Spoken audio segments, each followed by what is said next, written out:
So today what we want to do is look at a confidence interval around standard deviation or variance. It's the same work to do both. And here's the reason. Remember, variance is a numerical measurement that really measures consistency, okay? So if we make a product, doesn't matter what it is, if we make a product and we make a lot of them, we would hope they're all about the same, agreed? You don't want huge spread. If you use a restaurant as an example, okay, does anybody ever go to a restaurant and basically you get the same thing every time you go? I do. There's a few restaurants that I go to and I always get the exact same thing at that restaurant. And it's pretty much exactly the same every time, which is really good. I mean, I count on that. But if you get something every time at a restaurant and it's wildly different, that's not a good thing, is it? You never want to say, oh, it was better than last time. Why would it be better than last time? What was wrong with last time? Or it wasn't as good as last time. So if you're a restaurant, you absolutely bank on consistency, okay? Does anybody go to Starbucks on any kind of regular basis? Why do you go to Starbucks? Because I know what I'm going to get every time. Perfect, that's it, that's it. You said it exactly. You know exactly what you're going to get. It doesn't necessarily have to be the best thing in the world, but you know exactly what you're getting. And it's not going to be different the next time you go. So that's one of the things that that company prides itself in, is not necessarily the quality. Quality might be there, but it's the consistency. There are certain places that you go and you know it's just going to be the same. And that's, by the way, that's a very good thing.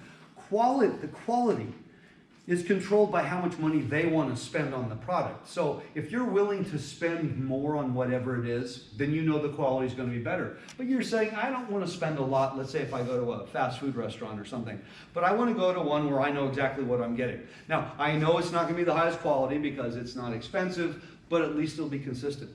Now, you're IKEA, right? And you're making furniture.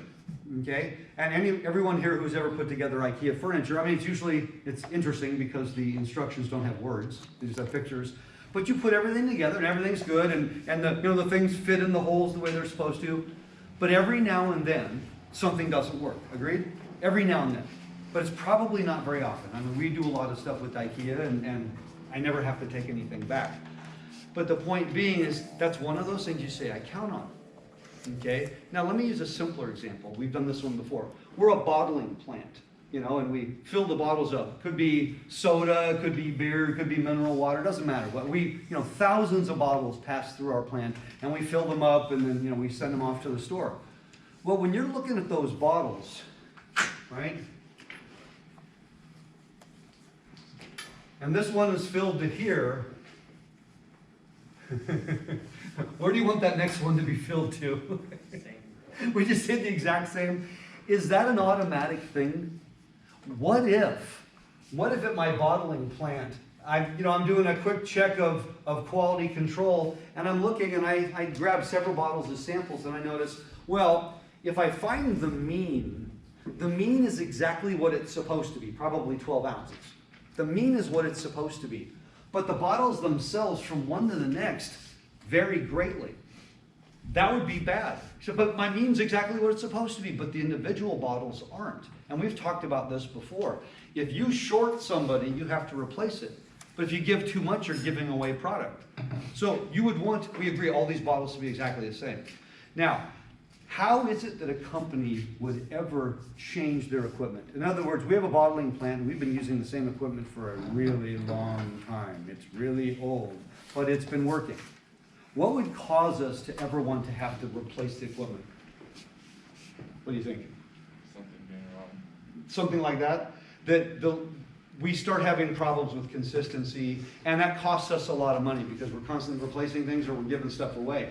And so therefore we have to change. Companies, when they are replacing equipment, and they're having to test to say, what's going to determine whether we replace equipment? It's usually they're doing what we're going to do today, tests on the consistency or the variance by actually doing numerical measurements. So what we're going to do today is look at how is it that people would actually make a decision on this. Most people think the mean is the most important thing. No, it isn't. Mean is easy. You have absolute control over the mean of anything. What you don't have control over is the consistency, the variance. So if I give an exam, which we just did, does the mean mean anything individually by itself? If the mean were a particular number, and the standard deviation were really small, that means all the scores would be tightly clustered. So high and low wouldn't have a huge difference. If the mean was a certain same number, but the standard deviation were really large, that means the tests are really spread out. They're all over the map. Okay? Well, what if it was you individually? What if you were taking a whole bunch of tests? Let's say you had a class, and I've heard of people doing this, giving 7, 8, 9 tests. You ever had a class like that where you had a lot of tests? And your tests were all over the map. You might have a particular mean that's going to determine your grade, but if your tests are all over the map, that means you're wildly inconsistent. Okay? You're a basketball player. You're averaging 20 points a game. We've used this example before. Right? So he's played 10 games this year, and he's scored exactly 20 in every single game. Unbelievable. Ava played 10 games this year, and she averages 20 also. She had 40 points in one game. Didn't score in the next game. In other words, you average 20, but you are all over the place, right? Wildly inconsistent. Now, you're the coach of the team. They're both 20-point-a-game scorers. Which one do you want? The one that potentially scores 40, but also might potentially score 0, or the one who's absolutely consistent, I can count on, I know exactly they're going to score 20 every night? Yeah, probably the one that I know is going to score 20 every night. I like the consistency. And that's, again, that's not the mean, that's entirely based on the variance. Okay? So there is something where we can measure the variance. Okay? And it's called, in the way we say it is chi-square. And it's a Greek letter, it's a big X. It's kind of got a little curvy thing there. It's not just a straight up X, it's kind of a, fancy X. Now, we're not solving for the X. Chi-square is actually a symbol. That whole thing is considered one symbol. And I know it's sort of strange because sigma squared is variance and sigma is standard deviation. We take the square root of variance. We don't take the square root of this number. This is a number that's calculated. And what this number is,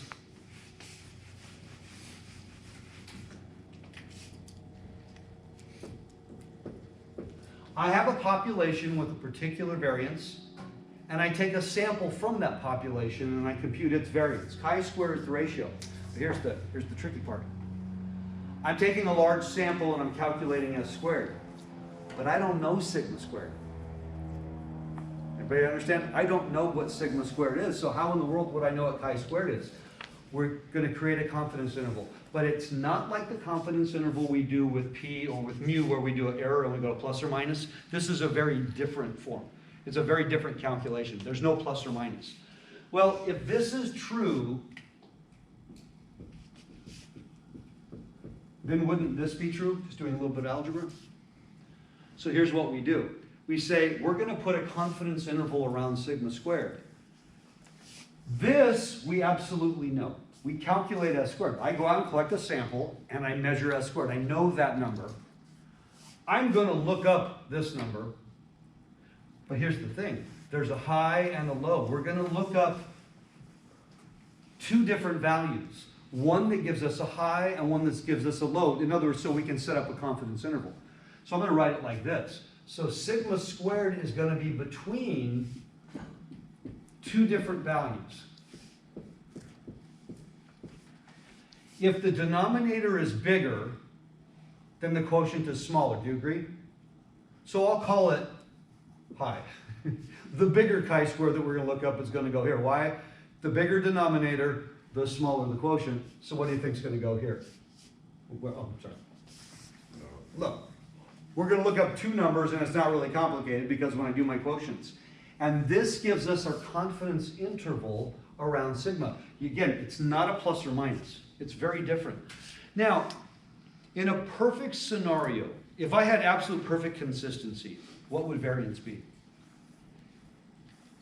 0. In real life, is that actually possible, do you think?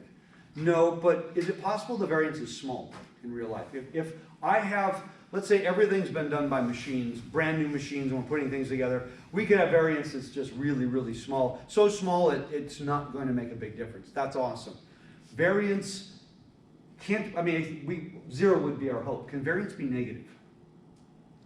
No. Variance is, remember, the sum of the squares. It's like the average square distance. So variance can't be negative. 0 is the smallest a variance can be, but it's, Chance scored 20 points in every single game this year. His variance is 0. So if you think about it in the history of professional sports, has that ever happened? No. Not exactly the same. So the idea being, if my variance is small, that means I'm really consistent. If my variance is large, it means I'm really inconsistent in whatever it is that I'm measuring. So if I have test scores where the variance is large for a group, that means the group itself is all over the map. If the variance is small, so when we're measuring products, you're measuring the same sort of product over and over again, you would hope the variance is small. Now, in the case of the bottles, I have a 12-ounce bottle. My variance isn't going to be very big, even if I'm all over the map, because we're only differing by maybe a fraction of an ounce in either direction. But that might be too much. Okay, one of my favorite examples to use, when you go to the grocery store and you see the 5 or 10 pound bag of oranges or the 5 or 10 pound bag of potatoes, sometimes it'd be a great price, and so you buy them. So do you just grab one? Do you just grab the 5 pound bag, or do you ever weigh the 5 pound bag? Just grab them. I always weigh it. Not really. Why? Are any of the 5 pound bags going to weigh 5 pounds? No, that's actually impossible. Do you know why it's impossible? Because to weigh exactly 5 pounds, you'd have to have a partial potato or a partial orange to. So if you were at 4 3/4 and maybe the next orange puts you at 5 1/4, just hypothetically, you're not going to have a partial orange, are you? Oh, so since, in other words, it's impossible that a certain amount of fruit would weigh exactly 5 pounds or 10 pounds, that means all of your bags are going to be either more or less based on what the last potato or the last orange put you at. So I always weigh them. So if it's a 5 pound bag of oranges, I'm going to weigh one until I find one that's well over 5 pounds. Because if I have one that's under 5 pounds, I'm not buying that one. Why would I buy that one? And they said 5 pounds. It's less than 5 pounds. Now, they're not going to tear open the bag, grab an orange from another bag and put it in, because now it's way over 5 pounds. But the point being, the variance in those bags is automatically huge. There's no way around it. Now, you go to Home Depot. I've done this before, and you're buying the 50 pound bag of cement. Anybody ever look at a bag of cement? I've carried many bags. So, of course, the grains of cement are really large, aren't they? Or is it more like powder? It's more like powder. So the 50 pound bag of cement probably weighs, well, pretty darn close to 50 pounds. Do you agree? Why? Because you're talking powder. I mean, there's, this one has 1 extra grain of powder over this one. So do you think it's easier to get consistency with the 50 pound bags of cement than it is with the 5 pound bags of potatoes? No, way easier. Because the potatoes themselves are large. Now, what if they're not careful? What if they're careless in putting the bags together? Could I still have wild variance with the bags? Yeah, if they're just kind of sloppy, or the machines that they use to fill the bags are really old and outdated, I can still get inconsistency. And we're going to actually look at stuff like this really, really soon. So the idea with the chi-square is I look it up. Now, here's a picture of what variance would look like. Okay? In a perfect scenario, in a perfect situation, variance would be 0. It's almost impossible. In the worst case scenario, variance can get really large. Hopefully it isn't. Variance generally, no matter what it is we're measuring, variance generally will have this sort of shape. Way skewed. The majority, if we're going to sample from Mesa College, we're going to do the whole average height of a Mesa College student. Keep it real simple. So all of us are going to go out and collect samples, let's just say of 25 people. Every one of us is going to do this. And every one of us is going to come up with our own variance of that sample. Okay? Now, it just so happens that maybe when Graham did it, he happened to get people that were far more extreme. You got some really tall and really short people in your sample. Now, all of us might have similar means, but is it possible our variances are really spread out? So Ricardo, when he did it, his people were all really close together in height, and you got a certain average. Your people were all over the map, but your average wasn't far from his, but your variance was huge and yours was smaller. So most of us would probably not have huge variance, but it's possible I could have samples with really large variance. So this is what it looks like. So when we're looking up our chi-square numbers, we're going to do that in a moment in the table, we look up 2 numbers. I'm going to look at that number, and I'm going to look up this number here, so that if I want a 99% confidence interval, then 99% of the outcomes will be right here. If I want a 95% confidence interval, then 95% of the outcomes will be right here. So what am I excluding? Again, the tails. But it's not a plus or minus because it starts at 0 and then moves forward and can get huge. Now, this would be a really bad sample, right? This would be an incredible sample, right? Because it's so small. So we look up the numbers. And what we look up is chi-square.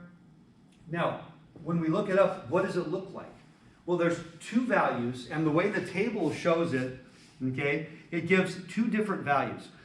So you're going to start with your alpha over 2. Remember, alpha equals the tail probability. It always is the same thing. So one of them is, now think of alpha over 2. One of them is going to be alpha over 2, and the other one's going to be 1 minus alpha over 2. So if I want, let me start with numbers to make it easy. I want a 95% confidence interval. Then it means I want something that has 2.5% at each end. Okay? But the way it works is, if you don't look up a plus or minus, it's going to give you the tail probability, or in other words, it's going to give you the number to the left of it. So this one would be the 0.025, and this one would be the chi-square 0.975. There's 2.5% on this side. There's 2.5% on this side. So get your tables. I'm going to bring this up for a moment.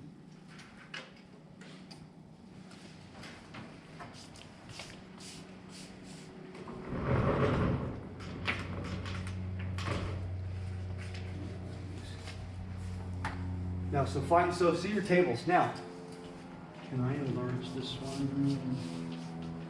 No, I can't. Hold on, maybe I can. Oh, here we go. There we go. Oh, way better. All right. So look at the top row there. See those numbers? Now, here's one thing that's really nice about this. See the 995 and the 005? Those go together. How do you know those go together? Because if I add those two numbers, what do they add to? 1. Oh, that's 0.5% on one side. That's 0.5% on the other side. Now look at the next two. 99 and 01. Then the next two. Then the next two. The next two. They go together in pairs like that. That's one of the things that makes it easier to read the table. You notice on the left side we have degrees of freedom. Because the larger the sample, the numbers change. So like the t-table, I have to use degrees of freedom. You don't calculate them. What is degrees of freedom again? Remember? No matter what your sample size is, degrees of freedom is? 1 minus the sample. Or the sample minus 1. Yeah, sample size minus 1, and minus 1. So degrees of freedom isn't the calculation. You're basically told it. Now, when I look up these numbers, these are the numbers that are going to go into the inequality. But what it tells me is the extremes, and I'm going to want everything in between. So let's suppose I want a 95% confidence interval with, let's say, 20 degrees of freedom. Okay? I want a 95% confidence interval with 20 degrees of freedom. So what numbers am I looking up? This is the important part. If it's a 95% confidence interval, that means there's 2.5% in each tail. So that means I'm looking up this number and this number because they come from the same place. The easiest way to think about it is if it's 95%, you already know there's 2.5% in each tail. Agreed? So start with the 2.5%. Oh, that's 3 columns in, so it's got to be this one. So 20 degrees of freedom. Sorry, I'm in the way. That's one of my numbers. That's my other number. So let's write them down. So the 025 and the 975. These are not calculated. These are computer generated. You're looking them up. So the 025 number is what? 34.170. And the other number is? 9.591. 9.591.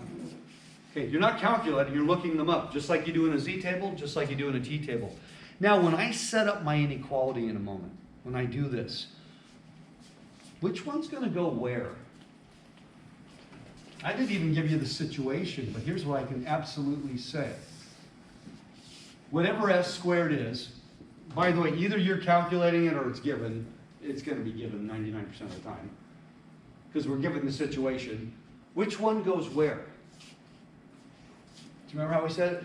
The high goes on the left and low. The high goes on the left because that makes this a smaller quotient, and the bigger one goes on the right because it makes that a bigger quotient. And when you're calculating your quotient, it should never say something like 100 is less than sigma squared is less than 5. Because then you're saying 100 is less than 5. That obviously should be the other way around. That's an easy fix, by the way. If you say it backwards, it's easy to fix it. So this is what we would actually do. You're given s squared, you're given the sample size, you look up the chi-square. You with me? So the point of this is, in reality, we've done a lot of stuff with statistics. We've done a lot of calculations. We've done probabilities. We've calculated means and so on. We've done just about everything you could do from a numerical standpoint, literally. But in real life, variance is studied far more than any other part of statistics. Because in real life, we are far more concerned with things like consistency than actual averages. Okay? Now, I'm a big football fan. Okay? I'm a big football fan, and I love watching games. Whether somebody is a great football player or not, one of the things that will cause somebody to be pulled from a game, right, to be removed from a game is it necessarily poor play? Let's say you have a quarterback. Anybody here watch football? So you have a quarterback, and he's playing great, and then he's playing terrible, and he's playing great, and he's playing terrible. You don't like that. Even if he's not a great quarterback, you kind of want them to play the same every game because you want to know what you can count on. So in professional sports, consistency sometimes is more important. You have any position player in football. You have a lineman. Sometimes they do a great job blocking, sometimes they do a lousy job blocking. Whether they're great or not, you want them to be the same all the time so you can count on them, so you know what to expect. And in sports, being great is, it's awesome to be great, because we can measure that statistically. But when it comes right down to it, when you're looking at things, I'm a big fan, and I can't stand overhyping people. I'm not going to mention names, but there are players that just drive me nuts because they're the greatest thing ever because they had this great game against a really bad team.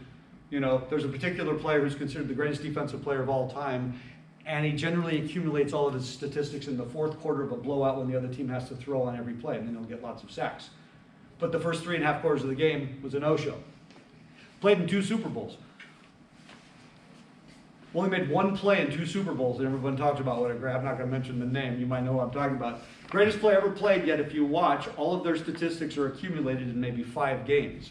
They have entire games where they have no statistics whatsoever, no tackles, no sacks, no nothing. I would say that's wildly inconsistent. Now, the overall average looks great, but it's sort of like the basketball example. In 10 games, you had 3 games where you scored 50 points, and you didn't score in the other 7.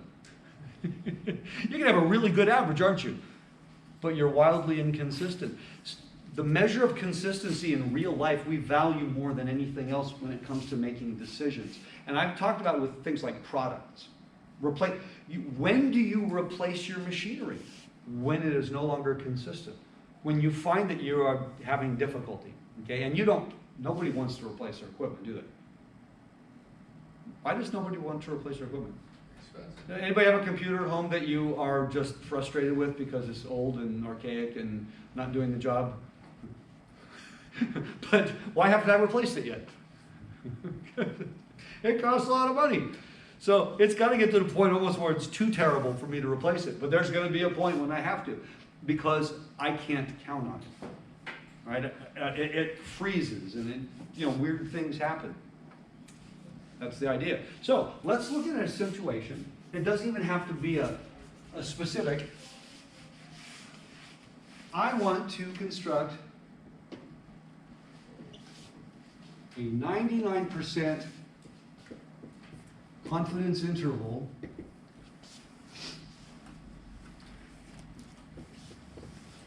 for sigma squared given the following information. From a sample of size 31 X bar was 57.26, and S squared was 18.75. Okay, it doesn't matter what we're measuring, these are the numbers we measure. Okay, so I want to construct a 99% confidence interval. Now, generally speaking, whenever you have a sample, you need to know what n is, you need to know what x bar is, and you need to know what s squared or s. By the way, does it matter which one I give you, s squared or s? No. No, I mean, if I give you s, then you square it. If I give you s squared, then you use that. That's not an issue. But you generally always want all three. Of all that information, what am I not going to use at all in this problem? And the sample. X bar. X bar. I'm not going to use x bar. Because I'm not finding a confidence interval for the mean, I'm finding a confidence interval for sigma squared. Now, by the way, usually it's often you're going to do both. So if this was an exam question, I might say find a 95% confidence interval for mu and find one for sigma squared. But to find one for sigma squared, I only need s squared and n. But you're generally given all the information in every situation, just so you know. It's not like I'm trying to trick you. You're always given all of this. Why in the world would you not give some of the information? So I need to look up two numbers. It's a 99% confidence interval, which means how much is in the tail? 1%. 1% total, so how much in each tail? 105. 0.5%. That means I'm going to be looking up the outermost. Again, I think the easiest way to do it is start with the tail. You said the tail is 1%. Half of it's in each tail, so each tail now has 0.5%. That's 0.5%. Now it makes it easier because the other side has to be the other, right? If this is the last column, the other one has to be the first column. If it's the second column here, then it's the second column here, and so on. They go together. Again, there's two ways you know they go together. I'll make it real simple. These two numbers add up to 1, but what's the difference of those two numbers?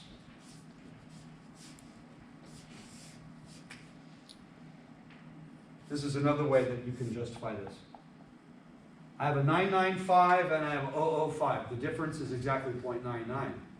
If I want to cut 99% confidence interval, don't I want 99% to be the meat in the middle? Oh, if I want 99% in the middle, then I want a 0.5% at each end. But the difference of these numbers is my 99%, and the sum of these numbers is the 100%. The difference of these two numbers is 95%, and the sum is 100%. That's how I know it's the correct numbers for a 95% confidence interval, and so on and so on. So, you have your tables in front of you. N is 31. How many degrees of freedom? 30. 30. Is that on the table? Yeah. Just so you know, you're not going to be asked numbers that aren't on the table. Because to do so, now you've got to have some very powerful computer software. You actually have to use things like SAS, which I've used. SAS is what they use in the real world. Nobody uses a TI anything in the real world. Nobody uses R in the real world. All of the things that you do in a college classroom, none of that's ever used in the real world. My closest friend is a statistician, and he said the only software anybody's used in the last 20 years is something called SAS. That's statistical analytical software. And at San Diego State, they like you to take a 1-unit SAS course before you take your upper level courses, so you know what computer program you're actually using. Everybody teaches using something basic that's just another version of a calculator. But in reality, you use really, really powerful stuff, but you have to know how to use the software. And unless you're going to be a professional statistician, that's kind of overkill. So that's why we use the tables so we can look them up. If I gave you degrees of freedom that were not in the table, you actually would have to go to some powerful software, and your calculator's not going to have it. You'd have to go to, and I don't want to do that, it's overkill. We kind of missed the point of what it is we're doing. So I want you to just simply look it up. So we have 30 degrees of freedom, okay? And we already said it's the first and last column. I've lost that because I enlarged this. Everybody got it? So I need two numbers. I need the 005 and the 995. So which one is which? And by the way, you have your table right in front of you. So don't be looking at that. Look at your table. It's easier. So what's the 005 number? 53.672. 53.672. And the 995 number? 13.787. Okay, any question where we got those? You're looking them up, then you're not calculating them. Wait, but if it's the 99%, why are we doing the, like, I'm just confused. It's a confidence interval. Yeah, but, That means you have stuff in each tail. yeah, but wouldn't it be the 0.01 and then? No, because then that would mean you have 1% in each tail, which would be a 98% Oh, yeah. confidence interval. Oh, yeah. And you're forgetting the tail probabilities have to add up to the 1%. Yeah. So when we did the confidence interval around mu, when we did the confidence interval around p, we did a plus or minus. We calculated the error and we did a plus or minus. That made it really, really easy. Why? Because those are from normal distributions, those are bell curves, those are, we went to the middle and went plus or minus. We're now doing something on variance. Variance is not a bell-shaped curve. In fact, variance starts at 0. There's no negative, there's no plus or minus. If you did a plus or minus, wouldn't you get negative variances then? Yeah, that wouldn't make any sense. So we do this one differently. We do this one with ratios. So now when we do the calculation, I'll put it up high.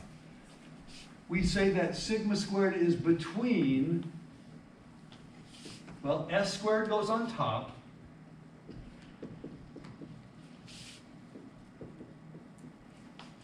now, which number goes on the left?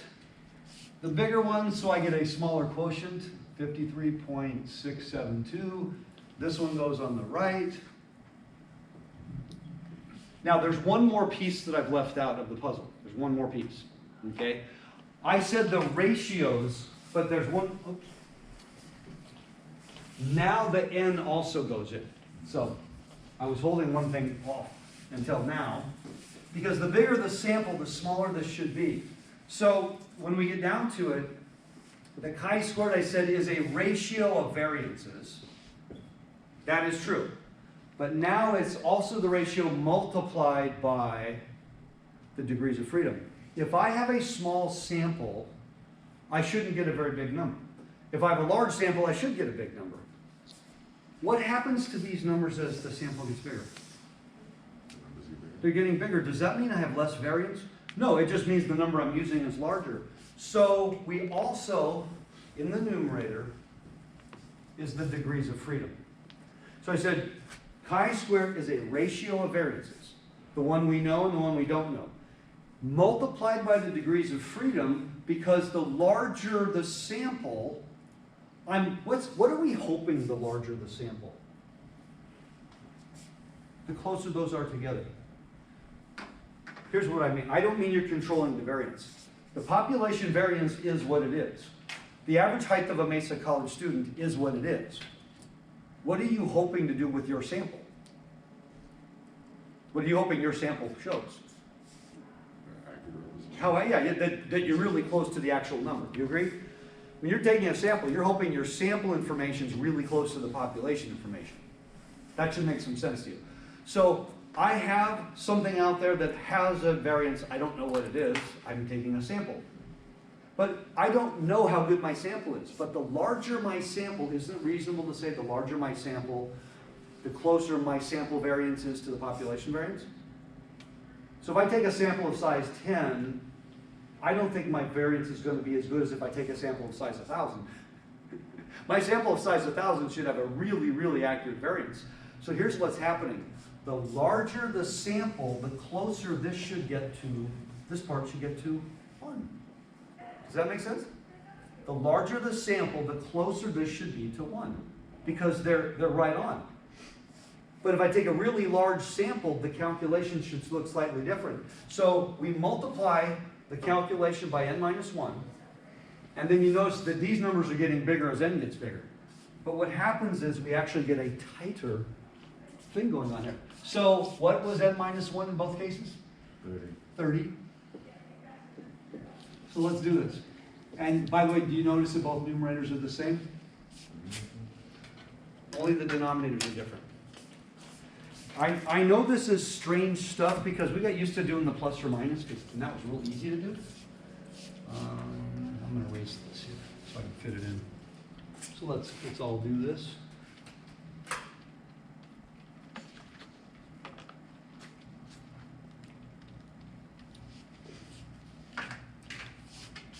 based on this,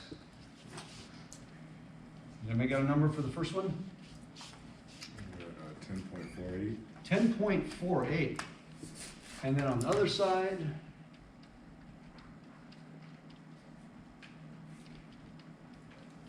Professor, I have a question. Do you want 3 decimal places? it's not critical. You can go 2, 3, just as long as you're accurate to whatever you go. The only thing that you want to be is always do it the same. So he's asking us how many decimals. Believe it or not, most people don't really care. The situation ahead of time will always dictate. What you don't do, 2 decimals here and 3 decimals here. That you don't do. So if you want to go 3, going 3 is absolutely correct. If you want to go 2, 2 is correct. Just do it the same each time. The theme for today is the measure of consistency, right? When you say that's being consistent. So if I go 2 here, 0.53. Now, I want you to notice something. Our sample variance was 18.75. Is 18.75 in this interval? Is 18.75 in the interval? Yes. Is that a good thing? That's more of a, whew. Yeah, if your sample isn't in the interval, you've got a pretty horrible mistake. That'd be like saying, you know, a shot went out and shot 80% free throws, so a true confidence interval would be somewhere between 10 and 20%. What? You shot 80%. Shouldn't that be in the middle of your confidence interval? Yeah. But you notice 18.75 isn't smack dab in the middle, is it? It's way closer to one side. First of all, we didn't do a plus or minus. Does anybody want to guess why it's way closer? And it'll always be way closer to the left, by the way. Always. Why? Well, because isn't the curve skewed? Beautiful. Perfect answer. Because we talked about variance. The variance curve is way skewed. Oh, so my sample should always be closer to this end than it is to this end. Yeah, so the reason your sample has to be in the interval but should always be closer to the left side because it's skewed. But the skewed nature means, you know what? It's possible that we could be way bigger. Now, we just did a confidence interval around sigma squared. What if I had asked you to do a confidence interval around sigma? What if I actually wanted a confidence interval around the standard deviation? My gosh, what would we have done? What if I had asked, here's my question, I want this. Any ideas? Because you're going to be asked that probably at least half the time. How do you go from sigma squared to sigma? Square root. That's it. That's all you got to do. If it's a confidence interval around sigma, then you do everything the same, you just take the square root of both sides. And here's really what it comes down to. You're actually going to do confidence intervals around sigma probably more often because remember, whatever it is you're measuring, the mean and the standard deviation have the same units. Variance is the square of those units. So if we were talking, for example, let's say you have a flower shop, or better yet, you have a kiosk. You're at one of the malls and you sell flowers at your kiosk. Can you expect the exact same amount of business every day of the week, all year round? Probably not, right? So would you say you might be really inconsistent on your sales? Yeah. For example, as you get closer to Mother's Day, what's going to happen to your sales? Valentine's Day,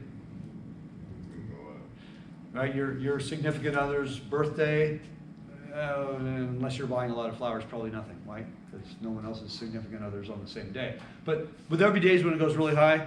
Now, are there going to be days when you're trying to sell flowers on Super Bowl Sunday, and you can hear the crickets chirping in the hallways because nobody's there because everybody's home watching the Super Bowl? We agreed that you're selling flowers at this kiosk, it's going to be probably wildly inconsistent. Do you agree? So if I wanted to know, well, what can I expect over the course of the year, I'm probably going to measure the standard deviation because I'm finding the average amount of money I make, let's say on a daily, weekly, monthly basis. But I'd also like to know what's the standard deviation of the amount of money I make. Standard deviation would be the same units. I have to measure the variance, but to get standard deviation, all we need to do is take the square root. You can't measure the standard deviation first, it's the square root of the variance. But that's not a big deal. So a lot of times the confidence interval will be stated in terms of the standard deviation. That just means I put square roots. I don't do anything different. I look up all the same numbers.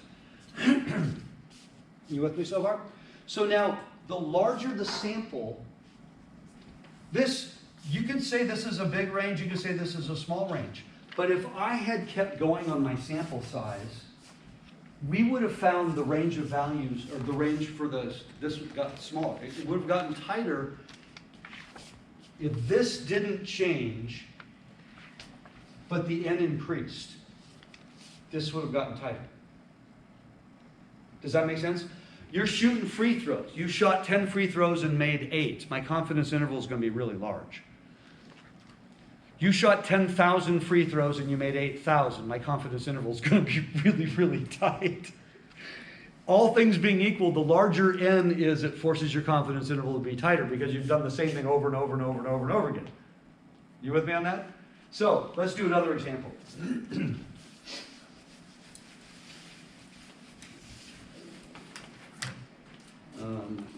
Pen down. That's a dead one. I don't know if this has any. All right, now you had a sample, excuse me, a sample, I'm going to give you something you can work with, of size 81. The mean was 148.6, and this time your sample standard deviation was 22.75. Let's find a 95% confidence interval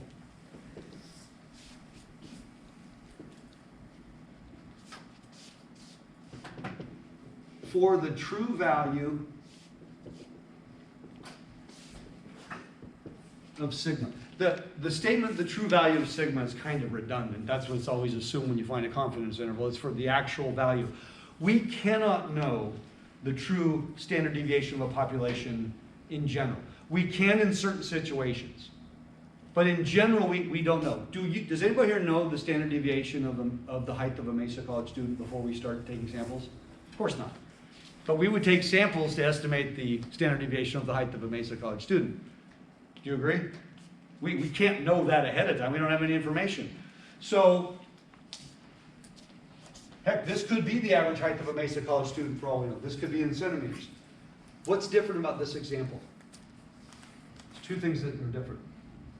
The sample's not squared. Sample size. I mean, I gave you S rather than S squared, but I'm also asking for sigma rather than sigma squared. Does that mean I do the problem differently? No. No, just I'm going to take a square root at some point. So we need to look up the numbers. Now it's a 95% confidence interval, so that means I need the 2.5% tails. Let me go back to the top. So the 2.5%, that means my numbers are going to come from this column and what other column? Third from the left. The third from the left, the 975, because those are the two that each have a 2.5% tail. They add up to 1 and their difference is 0.95. That's how I know I did it right. So let's look those two numbers up. I keep setting, what are you doing all my blue pens? Oh, here we go. Keep setting my pens down and I use them. All right, so.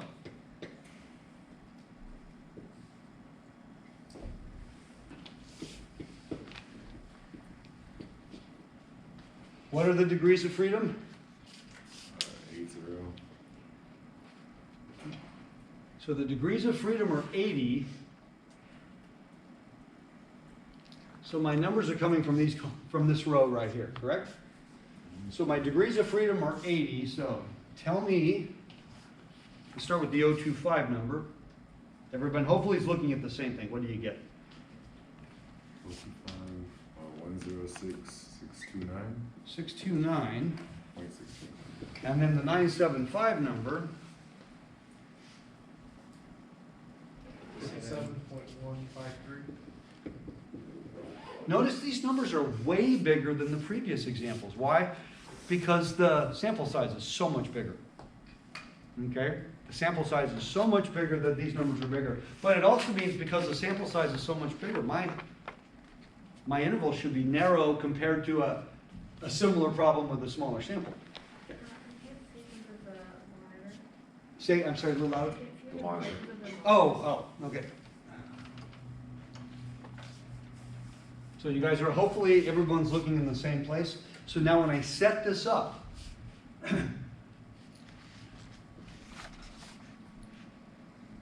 what goes on top? 80 degrees of freedom. It's still s squared. So I have to write the square of this.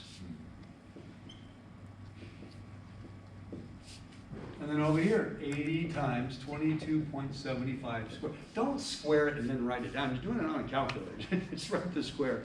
Now, what numbers go in the denominator? Well, the bigger one goes on the left. So that would be this one. Is that right? That's the bigger one, yes.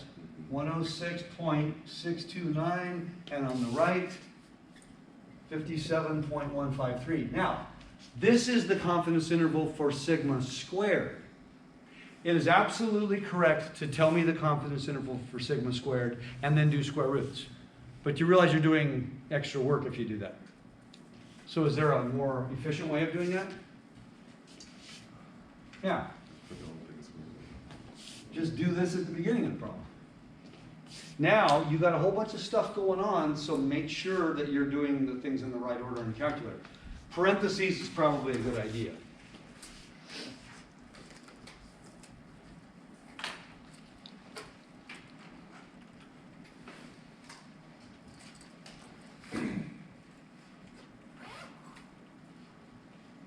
Does anybody have a number for the first one?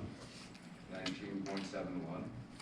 So 19.71. And then let's do the second one.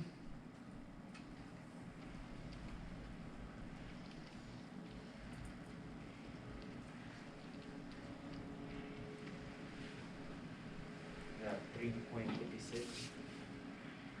It should be bigger. Yeah, I got 26.92. That's what I got, yeah. Everybody get that 26.92 about? Double check your calculations. Now, our sample standard deviation, by the way, this is something you have to check. Is your sample in that interval? By the way, you'd have to really mess it up for it not to be. But how do I mess it up? I hit a wrong button on my calculator. Oh, if I hit a wrong button on my calculator and I have a number that's too small, can I have this not show up in the interval? Yeah, because it means I made a mistake. Is 22 between those two numbers? Absolutely, but it's a little bit closer, not a lot closer, but it's definitely closer to the one on the left. But that interval right there is not huge. So here's what it comes down to. You have a restaurant, let's say, and it's a busy restaurant, and sometimes people have to wait. Has anyone here ever been to Phil's? Sports Arena, Phil's Barbecue. I mean, Phil's is, I haven't been there in years though, pre-pandemic, unfortunately. I love Phil's. And I would meet friends there and I say, you know what, I'm free, I'll go ahead and go first. So about 11 o'clock you can stand in line. By the way, does anybody ever just go into Phil's and walk in and order? No, you would be the only human being in history of the Sneak in world. the sidebar. No one ever does that. Well, you get in line and they actually have markings on the wall that says if you're standing here, here's how many minutes it's going to be. I think it's pretty funny. Like, if I'm at the 20-minute marker, cool. Because it's, let's say from there to about where I am, thick, and then it just goes. And these are people who stood in line to order their food. And it goes actually ridiculously fast, all things considered, but you go there and there's a very long line. Now, you go there at 12:30 on a Friday afternoon. You're not at the 20-minute mark. You're probably, an hour and a half. you're going to wait. You know you're going to wait. Why? Because there are literally 1,000 people standing in line to order food. That's why I got tired of going there, because even though I would get there early, I just didn't want to eat lunch at 8 in the morning, in order to avoid standing in line. But the point being that it's a long line. So you have a restaurant that's maybe really busy, but you're not Phil's. You're not have a situation where people can stand outside and literally go down the block. It's at Sports Arena, so you have the whole length of that mall. Literally, you could stand in line. And I've seen people do that. I've gone in there and seen that line 100 yards long. It's like, you're waiting hours. That's just silly to me. You have a restaurant and you're saying, okay, we really would like to control the average waiting time that somebody has, because if you know you're going to wait because it's really, really busy, you call in an order, let's say to some place, you call in an order and they'll say, yeah, it'll be about an hour. Anybody ever do that? I like calling in orders, and then they say, yeah, it'll be about an hour. I can wait an hour to come in. But if I go into the restaurant and I order and I'm waiting an hour for my food, I'm not happy, because I don't expect to wait an hour. So you have a situation where the waiting times are what they are, but you would like to have some control over maybe the range of wait times. That's not the mean, is it? This is the consistency. You would like it to be fairly consistent if it's a restaurant that the business is fairly consistent, not something that it's wildly inconsistent. You know, the flower shop might be wildly inconsistent. I'm trying to help you out because I know somebody asked me about this. They say, how do I do this? Well, in some cases, you got to open up more registers. You got to hire more people. But the thing is, what if the person who owns the business, they say, I can't really afford to do that? So at what point do they hire more people? At what point do they get more registers? When it's to the point where it's too wildly inconsistent. So what's the difference? You might not go to the restaurant. If you go in and you say, oh, this wait is terrible. Has anyone ever done that? You walked into a restaurant and you turned around? I've done that. Local restaurants. I want to go at lunchtime. I want to take, my kids. I want to take my wife. And we'll just go in and I'll say, how long is the wait? That's the first question I'll ask. And if they say, 15 minutes, okay, put my name on the list. How long is the wait? Probably about an hour. It's lunch. I don't have an hour to wait. I've got things to do. I'm going to leave. They weren't bad. They weren't evil, but it's too long. So most of us have had that experience. So you want to be able to control the waiting time, and because that has everything to do with how you're running your business. Are you going to hire more people? Because hiring more people costs you money. So before you just wildly go out and spend money on everything, I'll just replace all my machinery or replace my entire kitchen. It costs a lot of money. Nobody wants to do that. They do that because they have to do that. But how do they know when they have to do it? When you reach a certain point that the consistency is too inconsistent, let's say. Everybody follow what I'm getting at? That's why measuring consistency is so important. But it's actually this easy. We use this table and come up with this type of range of values. So, and by the way, starting next day, we're actually going to start what the whole point of statistics really is, to make conclusions about situations. It's called hypothesis testing. This is the last tool today that we need to be able to do this. And hypothesis testing is, now we make decisions. Do we replace our equipment? Is the FDA going to approve that drug? Is that advertiser telling the truth on television based on our stuff? We will be able to actually make these types of conclusions because we will have all of the weapons, all of the tools necessary to do the calculations. This is literally the last one. Because we know how to test P and mu so far, now we're learning how to test sigma. So that's kind of a cool thing. We don't have any application today. We're just doing it. So let's do another example. I've got, from a normal population,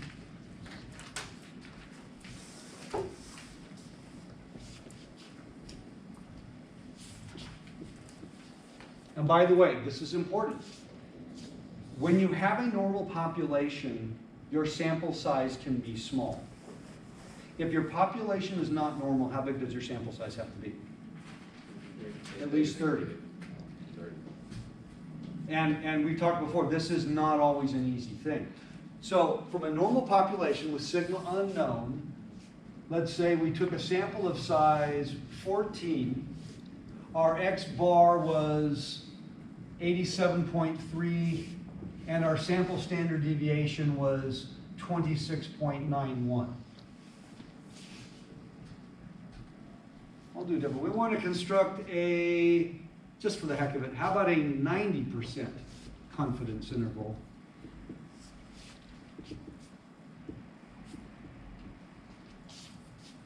For the true value of sigma. I don't know sigma, and this might be a situation where what it is I'm measuring, it might be difficult to have a large sample. Maybe it's expensive. Maybe it's just that it's not a lot. One of the things that does come up, if we're trying to find information about, let's say there's a common disease. It's really easy, the common cold, and COVID even. Why? Millions and millions and millions of people have had it. It's really easy to find information and to talk about, well, what is the average length of time it takes a person before they feel better? Or what is the average amount of time after exposure before a person starts showing symptoms? Do we know this kind of information? Literally because, hundreds of millions of Americans have already gone through it. It's easy. I have a very rare disorder that I'm studying. And I want to have a huge sample so I can do all sorts of analysis. It's a very rare disorder. Huge sample. What do you think? Might not be possible. That's like saying, I want to study the... back on? Okay, we want to study, let's say, something about the lifespan of bald eagles. So let's just take this huge sample of bald eagles. Good idea? Great idea. Is it practical? Well, it's an endangered species. There aren't very many on planet Earth, so I can't do a huge sample, can I?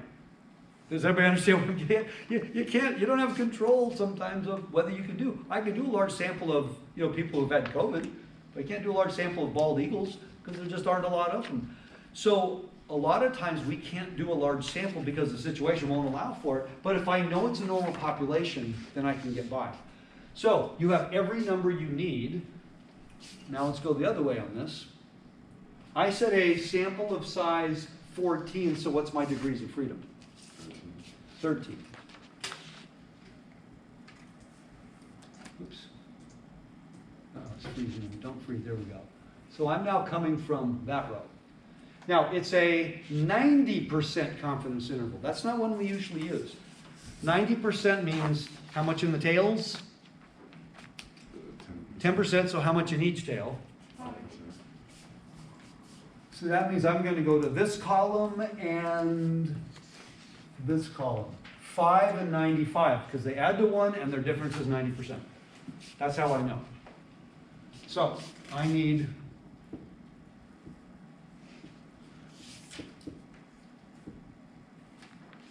okay.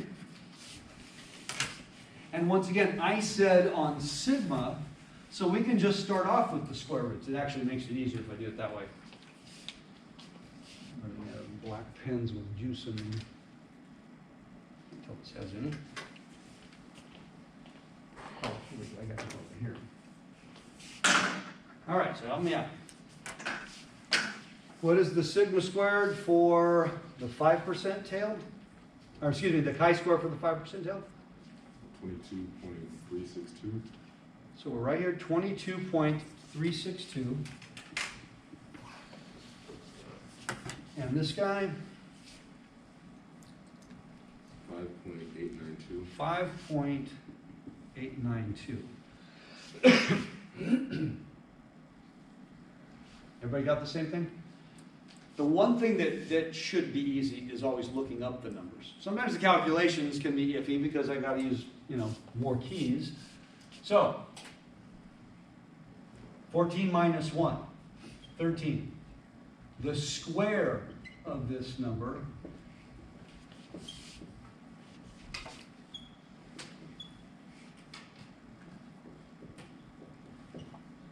now, which one goes on the bottom? Bigger. So the smaller. And because I'm asking for sigma and not sigma squared, we just simply do this. So now I can say this. No extra work by doing that. But I have to make sure I'm hitting the right buttons on my calculator. And pretty much need to use your parentheses.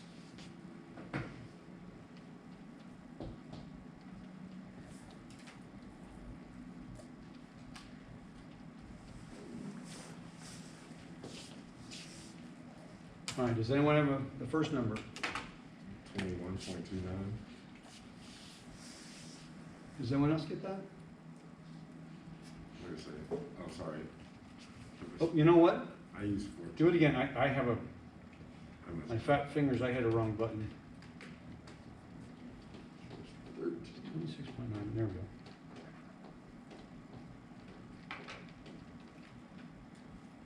There we go. So what'd you get? Anybody?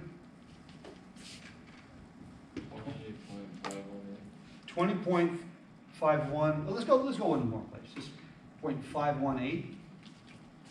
I think in the textbook, the author usually goes 3 on these. Why would the author go 3? Well, because the table probabilities are 3. Why should you go 2? Because your data only is 2. We've talked about this before. If your data is a certain number of decimals, it's hard to report your answer to more. And I'm going to give you the simplest example. I've done this one before. I want to find the average income of everybody in the room. So first of all, I want you to round your income to the nearest $1,000 to make it easy. And so in the end, we found the average income was $18,643.19. Well, you know what? Everything after the 1,000 was worthless. You know why? I started with numbers that were rounded to the nearest 1,000. I can't report any information with more precision than that. Now, what if everybody gave me their income down to the penny last year? Now I can report your average to the penny. I want you to, I'm going to find the average height in the room, but just to make it easy, give me your height to the nearest foot. Everybody is probably going to be 6 feet. Maybe a couple people are 5 feet. Now think about how ridiculous that is to be reporting. Now the average height to the room is 5 foot 9 3/4 inches. Well, that wouldn't even be close, would it? I can't use your height to the nearest foot and then give you an answer with detail that's beyond feet. So this is why I said, before you said, why not go 3? The table is 3, and that's why it is okay. But the numbers I'm using, the actual measurement was only 2 decimal places. I don't have that 3rd decimal place available. Therefore, yeah, this is acceptable, but 2 probably makes more sense, okay? Oh, here we go. Let's do the last one then.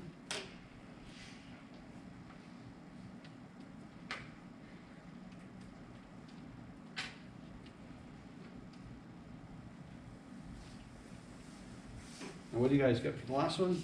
39.97. Oh, I guess. So I'm gonna go back to this one. So, is this reasonable? Well, now, 26, yeah, it's way closer to this side. This is a fairly big spread, isn't it? This is actually a fairly, even 90% is already a smaller interval. 99%, it would have been way bigger, by the way. But this is way more spread out considering all the numbers. Why is it, I mean, literally it's almost twice as much, isn't it? Why is this one such a big interval compared to all other things? Even though it's only a 90% interval, which automatically means it's more narrow. If we had gone 99%, this would be really wide. Can anybody tell me why this feels wider? See, it's actually easy. Because the sample size is so small. What if my sample size was 100 and I had these same numbers? This would have been really tight. That's absolutely always the case. If I'm trying to now make a decision about whatever it is my company is doing. Again, I love the waiting time one because there's actually mathematics for that. In one of my graduate stats courses, we actually studied waiting times, which are random. When you stand in a line, there are people that do this. They professionally, they're collecting research. So they go, I'd be going to the grocery store, and they stand in line.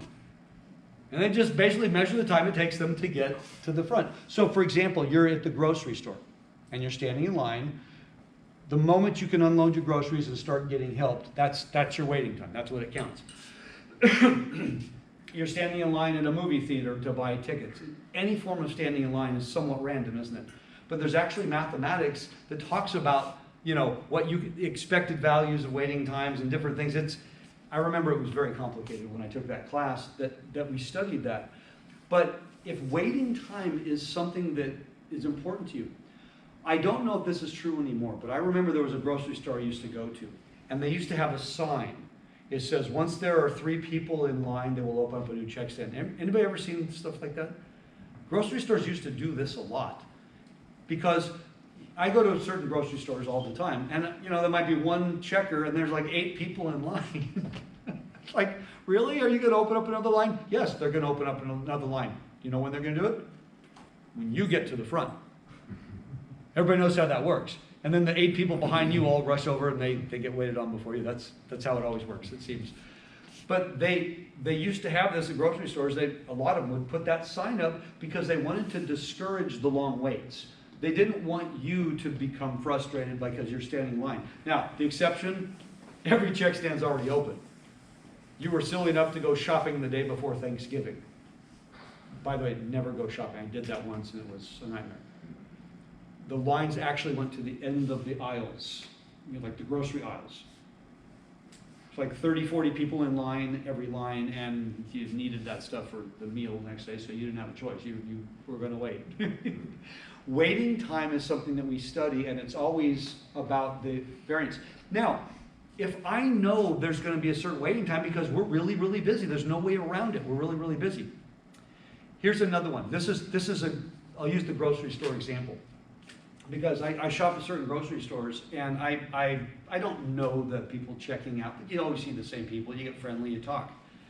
And I've noticed at certain grocery stores that there are certain people that I don't see check anymore.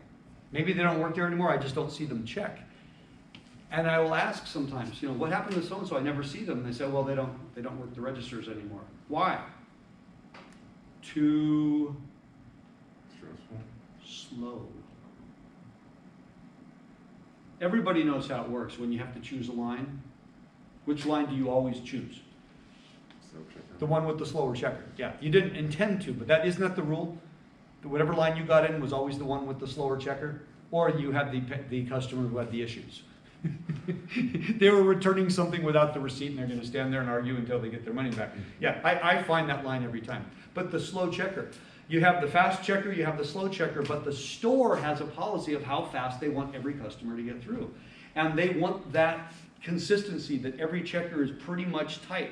If you have checkers that are way different than other checkers in terms of their speed, that makes the store look bad. It doesn't make the checker look bad because you don't remember. You just remember how long it took you at the store. And you're saying, man, that took me way too long today. I'm usually out of here much faster. Sometimes we don't think of these things. They do at the stores. Oh, absolutely. The managers, they do this. They measure this. So I found it interesting one time. There's stuff that goes on in real life that you guys aren't even aware of. It just like every day, it almost seems silly. There are people that are hired to shop. Okay, and I don't mean like you have an old lady who lives on your street and she's going to pay you to do her grocery shopping. No, there are people that are hired by the store to shop.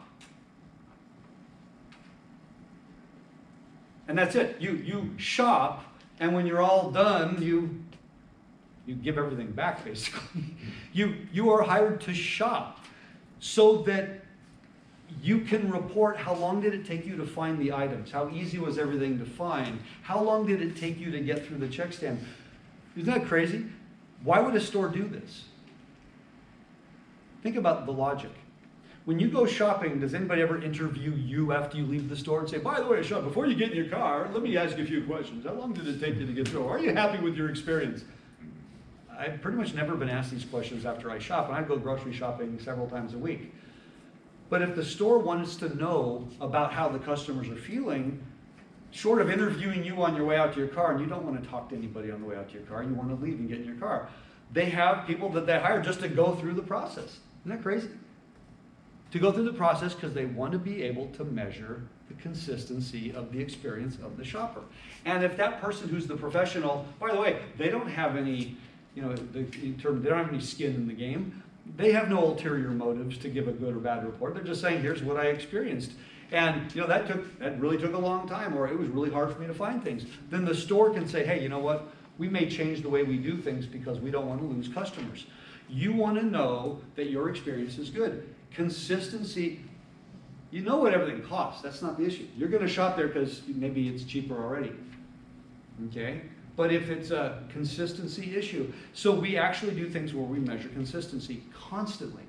I have a fun story to tell you guys. Many, many years ago, my daughter, one of her best friends, her and her mother lived in a hotel downtown.